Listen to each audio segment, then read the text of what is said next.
Hey guys, you're here for an easy solo master Nightfall, Lake of Shadows using a new bridge, encounter skip, and boss cheese. The bridge skip was found by Betrayal from Behind. If you just want to see the bridge skip, feel free to skip a few minutes into the video. Master difficulty is on 1080. That means if you want to solo it, you want to be as close to 1080 as possible. For this video, I was 1076. Also, your weapons do more damage the higher their individual power is, so it's better to have each weapon infused at 1059 or 1060. I will be using the God Mode glitch on Titan to make this easier. If you want to know more about that, see my previous video in description for 2 different ways to activate it. You can use these strategies in all difficulties of the strike, including Grandmaster. There are 4 things you can't do in God Mode. You can't use Finisher, you can't use Super, you can't use Relics, and you'll lose it if you're suppressed. Why all of these restrictions? Because the game thinks you're in Super. This makes you incredibly tanky. In Patrol, you can be 100% immune to damage, but for Master Nightfall Ordeal, you will take small amounts of damage. This will be a quick run past all of the enemies, so if you want Platinum rewards, this isn't the video for you. Why would you need this then? Because God Mode can help you get 100k solo, and Master Nightfall completion is a requirement for the Solstice of Heroes event armor. Since this is a guide, I will cover things more in depth. You want to fill up on ammo before or during the strike. That means rally a flag. To optimize this, only start the strike when a rally flag is currently on Trossland or the outskirts. Just check the map before launching. What do you have to use? For God Mode, you need a top tree sentinel with bubble. If you want to run past enemies instead of killing them, you will need 2 more things. A sword, preferably falling guillotine, and Stronghold's exotic arms. You will also want a solar weapon to break knight shields. I recommend Ariana's Vow, but you could use a fusion, sniper, or a primary ammo weapon. You will also want to be on high lift. If you want to kill any champions, an overload mod bow and unstoppable mod hand cannon or pulse should be fine. What not to do? Don't use suppression grenades. To activate God Mode, load into this lost sector. You need to actually see the name load. Then turn around and jump into the ceiling through this gap. It's a little tricky. Jump over this wall, hover over the middle and activate your bubble. If you have any troubles with this, see my previous God Mode video in the description. Then jump under this wall and out the way you came. This is the secret sauce for making you a tank. Then go to the strike area. What do I highly recommend? Number 1, watch the full video. I'm trying to answer your questions before you ask them. Watch it more than once if you have issues. What do you need to understand about God Mode? It's all about resistance stacking. That means you will want 5 resist mods in the first slot of your armor. Resist mod stack. If you don't want to die from champions, use 3 major resist mods. If you don't want to die from everything else, use 1 or 2 minor resist mods. And a boss resist if you have an extra slot. This can be further enhanced with barrier mods. I highly recommend Taken Barrier and Hive Barrier. Hive Barrier can drop from doing normal and heroic menagerie with a perfected chalice, also by doing Crown of Sorrow. This gives you 20% damage reduction against Hive. In this strike, there are no Hive enemies, but some Taken enemies were originally Hive, so this still works against them like Taken Knights and Thrall. And not only that, it stacks with Taken Barrier, which should work against all of the enemies. It turns out that you don't even need the Forsaken DLC to get these mods. Although it's a random chance, I will link a video in description on how to easily get the Taken Barrier mod solo with the DLC, and then it shows a method without owning the DLC. The blights do burn damage while you are under them. That is why you should jump on top of them where you're safe. Then crouch and shoot them till they are destroyed. If you have strongholds, jump and hold block as you move through an area.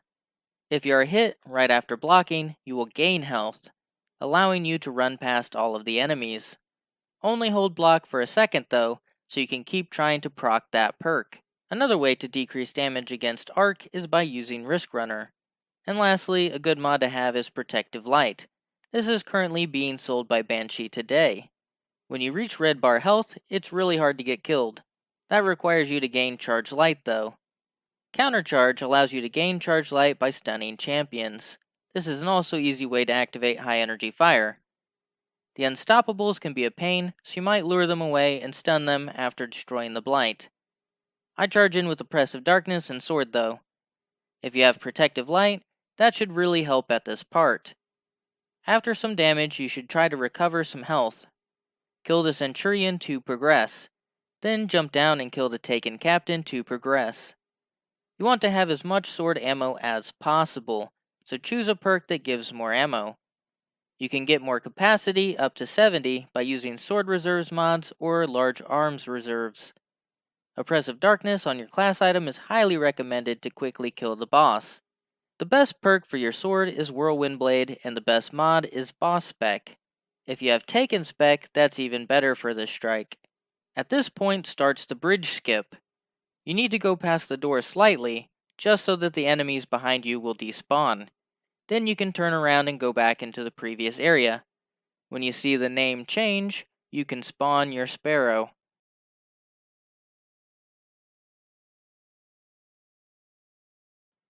Take it to this wall and use an old wall breach technique. Jump off the left side of your sparrow by holding left and hitting jump. Magic. Now jump across this gap. You can use the closer platform to the left or a sword to help, but if you have high lift, it shouldn't really be a problem. Then make your way to this box. You want to sprint and jump into this corner. Feel free to give it a few tries.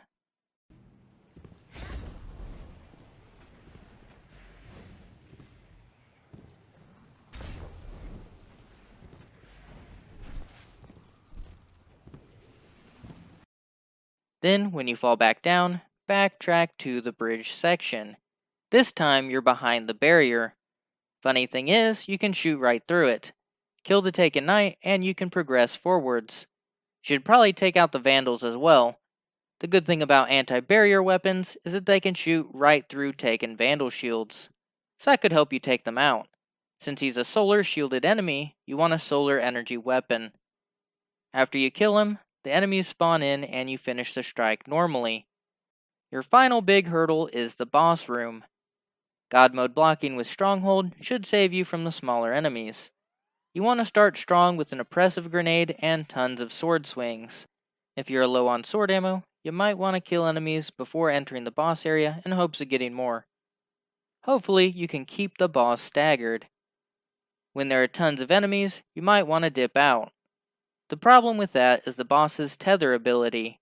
When he shoots a tether, it will suppress you. That removes God mode. Constantly running around the outer edge can keep you from getting tethered though. Healing with Stronghold should be pretty easy at this point. Go in and finish the boss. Make sure to keep one sword ammo for Strongholds, and if you do get tethered, you can try to escape, use your bubble, and then finish the boss. If you wipe, you could just restart the strike or use the boss cheese. Let's say that this method didn't work for you. There is a less aggressive and easier way to choose the boss that I showed a couple years ago. The easiest way to do this is with Thorn. That's because of Thorn's hidden ability. It's able to destroy blights from outside of it, allowing you to get your cheese spot and then start the encounter. If you're a pro climber, Thorn's not really needed, but it does damage the boss when you hit his shield, which is pretty good for mindlessly spamming fire. Find a box, climb to the top of this pipe on the wall, then you want to jump onto this platform. Crouch and back up pretty far, just enough so that you can head glitch the boss. This is possible to do on all three classes of Guardians. If you have max sword ammo, you should waste some of it. Temptation's Hook would be the better option for this cheese method. Unload your grenade and all of your primary and secondary ammo into the boss. Wait 45 seconds, and the game should give you more ammo for free. If it does not, you should waste a little more sword ammo on the wall. That way you get more ammo for free. This means you have an endless supply of ammo to kill the boss. Mindlessly spam him until he is dead.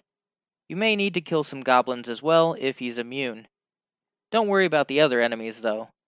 The boss can tether you up here. If he does, you lose God mode. but that's not a big deal. You can still block with Stronghold to get health, or you can use a Titan Barricade. If you are tethered, you can even place your bubble, but only do that if it's an emergency, since you can't shoot through it. It's a slow process, but a super easy way to solo this boss.